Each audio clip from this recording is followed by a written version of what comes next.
കലാഗ്രഹം charitable സംഘടന 7ാം വാർഷികാഘോഷവും പ്രതിഭകൾക്ക് അനുമോദനവും July 17-ന് നടക്കും. മഹാത്മാ മന്ദിരത്തിൽ നടക്കുന്ന പരിപാടി സംഗീത സംവിധായകൻ ദർശൻ രാമൻ ഭദ്രദീപം കൊളുത്തി ഉദ്ഘാടനം ചെയ്യുമെന്ന് സംഘാടകർ വാർത്താ സമ്മേളനത്തിൽ അറിയിച്ചു. ഗുരുപൂജ അവാർഡ് സമർപ്പണം, കലാപ്രതിഭകളെ ആദരിക്കൽ എന്നിവ കാഞ്ഞങ്ങാട് രാമചന്ദ്രനും നിർവഹിക്കും. അതിൽ കാര്യമായിട്ടുള്ളത് 7ാം വാർഷികാഘോഷം. അതിൽ വരുന്നത് പ്രതിഭകൾക്ക് ആദരവ് കൊടുക്കുന്നുണ്ട്. വിവിധ മേഖലകളിൽ നിന്നുള്ള പ്രതിഭകളെ തിരഞ്ഞെടുത്തിട്ട് 7 വർഷമായി അവർക്ക് ആദരവും അതുപോലെ പുരസ്കാരങ്ങളും കൊടുത്തു വരുന്നു. പിന്നെ കാര്യമായിട്ട് ചെയ്യുന്നത് ചാരിറ്റി ഫണ്ട് കൈമാറലാണ്. ഒരു നിർധനയായുള്ളൊരു കുടുംബത്തിനെ തിരഞ്ഞെടുത്തിട്ട് അവർക്ക് ചാരിറ്റി ഫണ്ട് കൈമാറുക, ഇതാണ് ഇതിൻ്റെ ലക്ഷ്യം.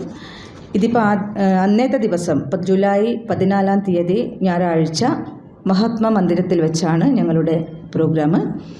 അപ്പോൾ അന്നത്തെ ദിവസം ഞങ്ങൾ നടത്താൻ തീരുമാനിച്ചിരിക്കുന്നത് വിവിധ രംഗങ്ങളിലെ പ്രതിഭകൾക്ക് കലാഗ്രഹം സംഘടന നൽകുന്ന ഈ വർഷത്തെ പുരസ്കാരങ്ങൾ പ്രഖ്യാപിച്ചു.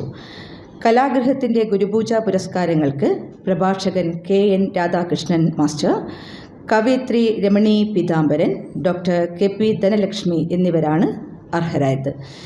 ഗായകൻ EK പീതാംബരൻ മാസ്റ്റർക്ക് ഗാനധാര പുരസ്കാരവും, സാമൂഹ്യ സാംസ്കാരിക പ്രവർത്തകൻ രാജേഷ് പാലങ്ങാട്ടിന് കർമ്മസാരഥി പുരസ്കാരവും, അതുപോലെ VP മിഥുൻ അക്ഷരശ്രീ പുരസ്കാരം, ഗായകൻ P മുഹമ്മദ് ഷഹീർ ഗാനശ്രീ പുരസ്കാരം, അഭിനേത്രി K വല്യ ടീച്ചർ ഭാവപ്രിയ പുരസ്കാരം, രചയിതാവ് പ്രേംരാജ് നമ്പ്യ സാഹിത്യശ്രീ പുരസ്കാരം, അതുപോലെ ഇപ്പം വളർന്നുകൊണ്ടിരിക്കുന്ന യുവ സാഹിത്യകാരി വിജിനി കണ്ണന് സ്നേഹാദരവ് എന്നിവയാണ് ഞങ്ങളിന്ന് കൊടുക്കുന്നത്.